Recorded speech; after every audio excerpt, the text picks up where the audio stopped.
రాజుబోడ దగ్గరికి వస్తా. రాజుబోడ అనే వ్యక్తి నిన్నటి ఇంటర్వ్యూలో బుర్ర తక్కువ పేడ తినే వాళ్ళు, వాడు నీచుడబ్బా. నీచుల దగ్గర నుంచి మనము మంచి మాటలు వినలేము. వాడు అమెరికాలో వాడి పిల్లలతో కలిసి బ్రోకర్ హౌస్ నడుపుకునేటటువంటి వాడు.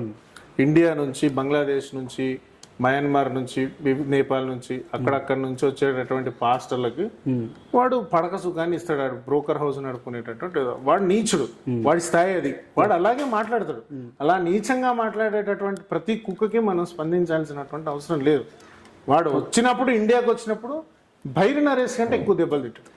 నిన్న అంటే మీరు ఇండియా కంటే ఒక మాట గుర్తుకొచ్చింది, ఒకవేళ నేనే తప్పు చేసేది ఉంటే రెడ్ కార్నర్ నోటీస్ పంపించవచ్చు కదా అని చెప్పి ఛాలెంజ్ చేశాను. పంపిస్తారు కదా, పంపిస్తారు.